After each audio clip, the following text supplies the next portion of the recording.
आज छत्तीसगढ़ के वित्त मंत्री ओपी चौधरी ने कहा कि 21 जून को पूरी दुनिया में योग for one earth one health की थीम के साथ 11वां अंतर्राष्ट्रीय योग दिवस मनाया जा रहा है। गत 10 वर्षों में भारत सरकार और प्रधानमंत्री नरेंद्र मोदी के प्रयासों से योग को दुनिया में अपना उचित स्थान मिला है। ओपी चौधरी ने कहा कि भारत सरकार के प्रयासों का ही परिणाम है कि भारत योग आधारित अर्थव्यवस्था को कुल 20,000 करोड़ रुपए से अधिक की हो चुकी है और 1 लाख से अधिक परिणाम योग शिक्षक दुनिया के 190 देशों में योग सीखने सिखाने का कार्य भी कर रहे हैं। आगे उन्होंने और क्या कुछ कहा है, आप सुनिए। आज इस अवसर पर हमारे बीच उपस्थित आदरणीय संजय श्रीवास्तव जी, अमित चिमनानी जी, अनुराग जी, सत्यम जी, सुनील चौधरी जी और हमारे बीच उपस्थित रायपुर के प्रिंट मीडिया, इलेक्ट्रॉनिक मीडिया के हमारे स्नेहिल भाइयों और बहनों, आप सभी का अभिनंदन है। और आज जो विषय है वो योग दिवस, कल हम जो आयोजित करने जा रहे हैं, पूरी दुनिया अंतर्राष्ट्रीय योग दिवस के रूप में इस दिन को मना रही है। उसका बहुत ही महत्वपूर्ण जो ओकेजन है, उसी संदर्भ में आज की प्रेस वार्ता पार्टी की ओर से आयोजित की गई है। इसमें आप सभी का अभिनंदन करता हूं मैं। और आप सभी को, जैसा कि संजय जी ने कहा और आप सबको विदित ही है कि 2014 में मोदी जी की सरकार बनी और 2014 से ही इस विषय पर प्रयास हुआ कि योग को पूरी दुनिया योग को एडॉप्ट करे। और यूनाइटेड नेशन जनरल असेंबली, जो संयुक्त राष्ट्र की सामान्य सभा है, उससे बड़ा मंच इस विषय को रखने के लिए नहीं हो सकता था। 2014 में ही नरेंद्र मोदी जी की लीडरशिप में इस विषय को रखा गया और दुनिया के 177 देशों का समर्थन प्राप्त हुआ। और एक तरह से हम कह सकते हैं कि भारत का जो सॉफ्ट पावर है उसे पूरी दुनिया ने स्वीकार किया। भारतीय संस्कृति, भारतीय विरासत का जो महत्वपूर्ण बिंदु है उसे पूरी दुनिया ने स्वीकार किया। अनेकों इसमें मुस्लिम राष्ट्र, अनेकों ईसाई धर्म को मानने वाले राष्ट्र, सब ने इसका समर्थन किया और एक लाइफ स्टाइल के रूप में, एक महत्वपूर्ण विषय के रूप में पूरी दुनिया ने इसे अडॉप्ट किया। 177 कंट्री ने अडॉप्ट किया और 177 से भी ज़्यादा देशों में आज योग को लोग जीवन शैली के रूप में लगातार अपना रहे हैं। योग का जो सबसे प्रथम रूप हमारी परंपरा में, हमारी संस्कृति में, हमारी विरासत में जो दिखाई देता है वो आदि योगी शिव के रूप में दिखाई देता है। आदि योगी का जो मूर्त रूप है वो योग करता हुआ ही रूप साफ तौर पर हमको दिखाई देता है। महर्षि पतंजलि ने योग को एक पूरी तरह से साइंटिफिक स्ट्रक्चर दिया, एक वैज्ञानिक संरचना दी और पूरी दुनिया के सामने योग को प्रस्तुत किया। और ये आज नहीं, हजारों साल पहले ये सब चीज़ें हो रही थी हमारी परंपरा में, हमारी संस्कृति में। भारतीय मूल्य, भारतीय परंपराएं कितनी वैज्ञानिक थी, कितनी दूरदर्शी थी, इसका एक बहुत महत्वपूर्ण उदाहरण योग के रूप में भी हमको दिखाई देता है।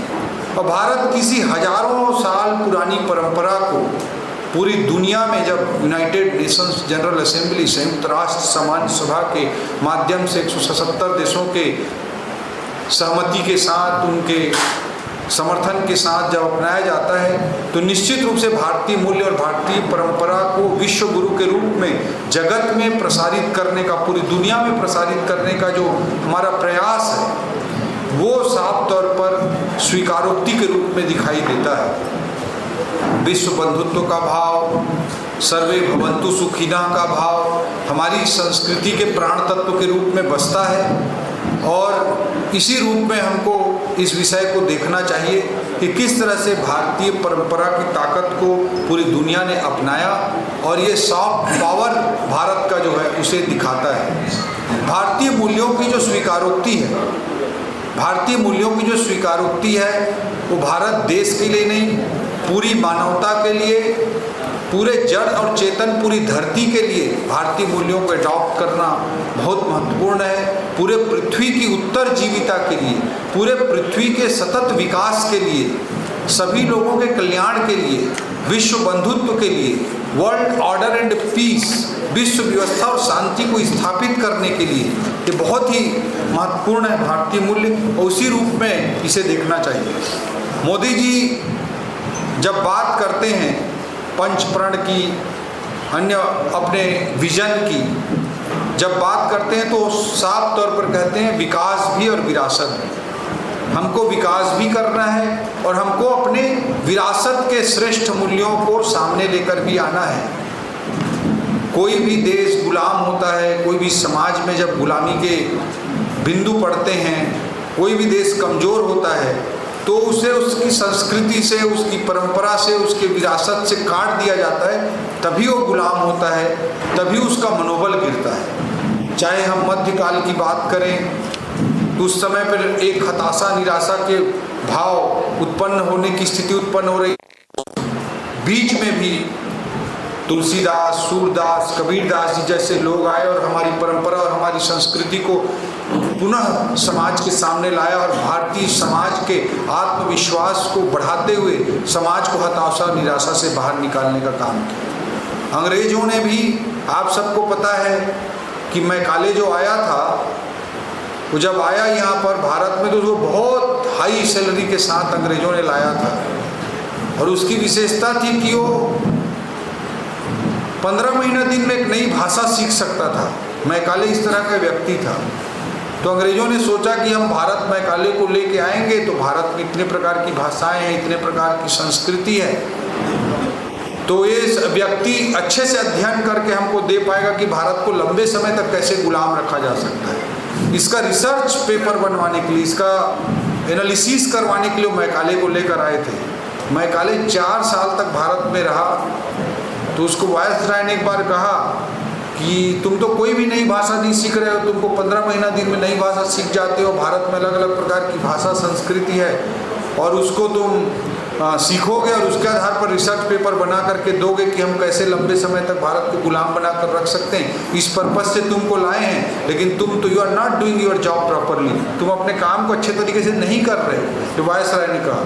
तो मैकाले मुस्कुराते हुए बोलता था कि no I am doing my job properly, don't worry. वो ऐसे ही बोलता था। और 4 साल भारत में रहने के बाद मैकाले जाकर ब्रिटेन में जाकर अपना पेपर प्रस्तुत किया और उसने लिखा कि अगर हमको भारत को लंबे समय तक गुलाम बनाए रखना है तो हमको भारतीय भाषा और भारतीय संस्कृति सीखने की ज़रूरत नहीं है, हमको भारत में अंग्रेजियत सिखाने की और अंग्रेजियत थोपने की, हमारी संस्कृति की सुप्रीमेसी को इस्टेब्लिश करने की ज़रूरत है। ये विचार था मैकाले जैसे व्यक्ति का, और भारतीय संस्कृति को, भारतीय मनोबल को तोड़ने का काम अंग्रेजों ने किया ताकि भारत को लंबे समय तक गुलाम रख सके। उस समय भी नवजागरण का समय आता है, राजा राम मोहन राय जी जैसे लोग सामने आते हैं, ईश्वर चंद्र विद्यासागर जी लोग जैसे सामने आते हैं, मैथिली शरण गुप्त जी के जैसे कवि सामने आते हैं और भारतीय परंपरा और संस्कृति के महत्व को दर्शाते हुए, भारतीय समाज के आत्मविश्वास को ऊपर उठाते हुए, भारतीय समाज को हताशा और निराशा से बाहर निकालने का काम करते हैं। तो इसी तरह से मोदी जी हमेशा कहते हैं विकास भी, विरासत भी, और उसी का एक बहुत बड़ा प्रतिफलन हमको योग के रूप में दिखाई देता है। योग अत्यंत महत्वपूर्ण है, हमारे शरीर को, हमारे मन को और हमारी आत्मा को संयमित करने का, संतुलित करने का सबसे बड़ा माध्यम है।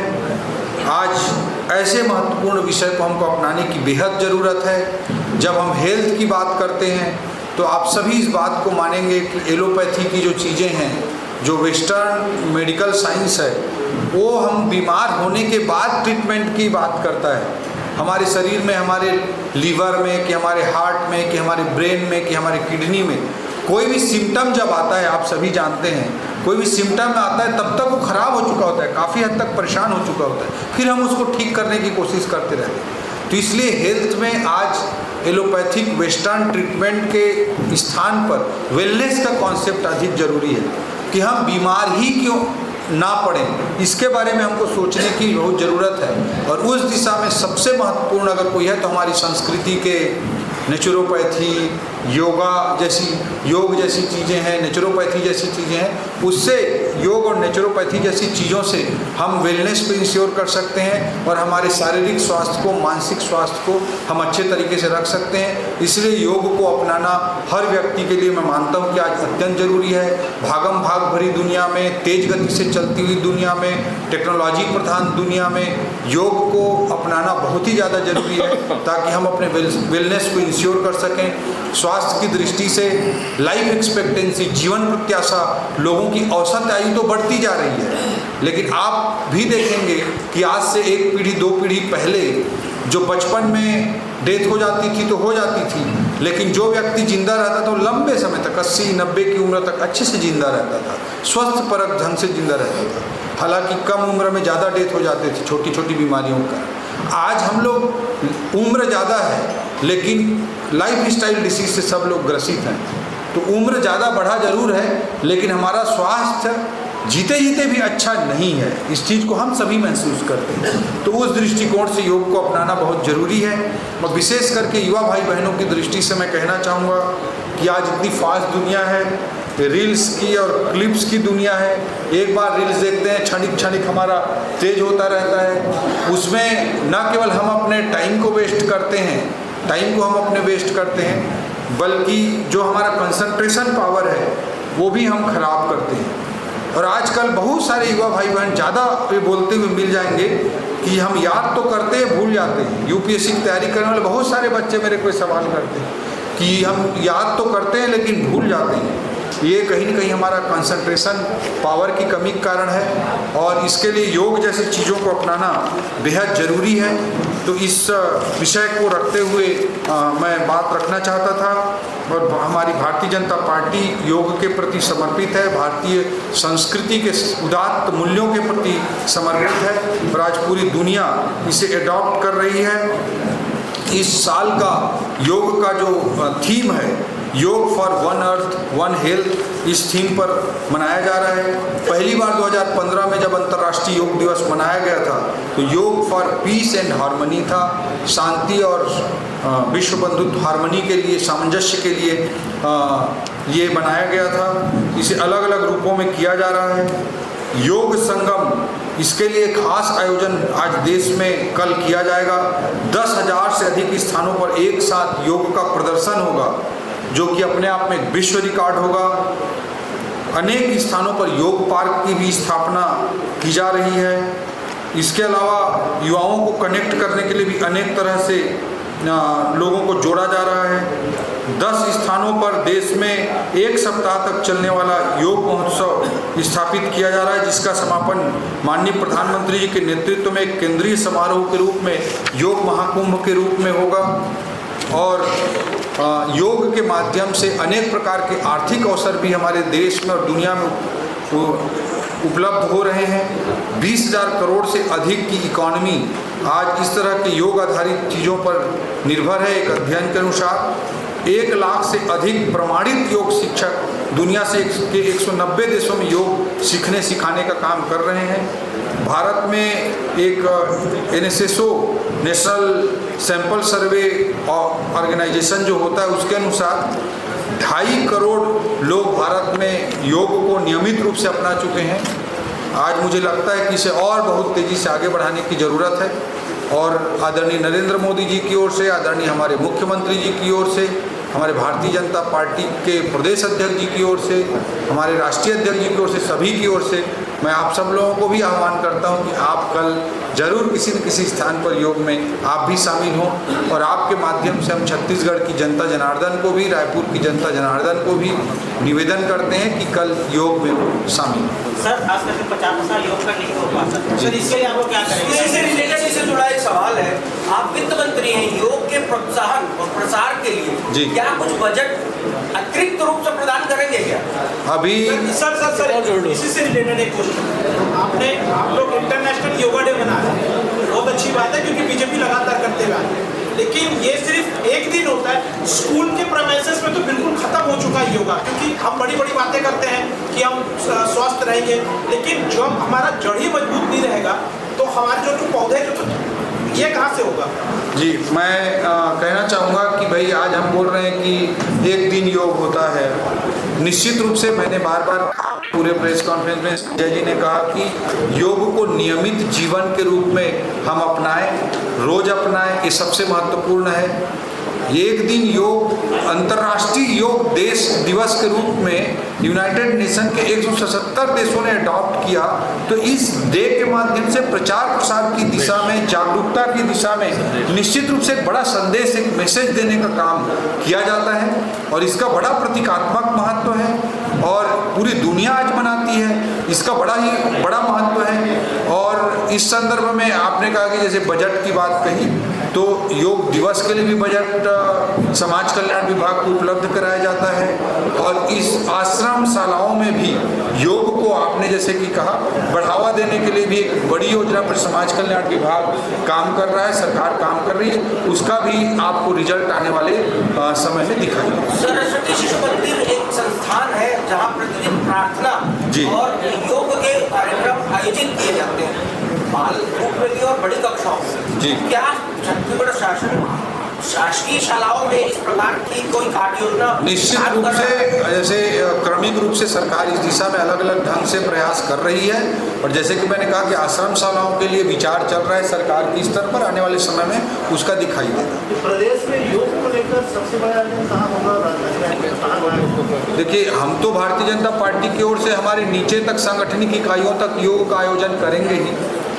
जीएडी से हम सबको ऑर्डर मिला है, सामान्य प्रशासन विभाग की ओर से सारे मंत्रियों, सांसदों, विधायकों, वरिष्ठ पदाधिकारियों को जीएडी की ओर से आदेश मिला है कि एक जिला में मुख्यमंत्री जी भी रहेंगे, हमारे उप मुख्यमंत्री जी, हमारे मंत्रीगण भी एक जिला में रहेंगे और कल संगठन से भी हमारे लोग सभी जगहों पे जाकर के शरीक होंगे।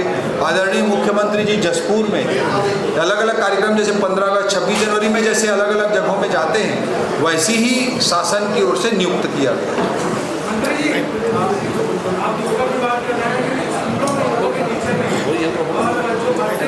हो गई बात, हो गई। अगला बताइए। इससे योग से संबंधित अन्य कोई विषय हो तो मुझे अलग से प्रेस के रायपुर जिले में भी 20 मंडल है हमारे भाजपा के, उन सभी जगहों पर आयोजन किया जा रहा है।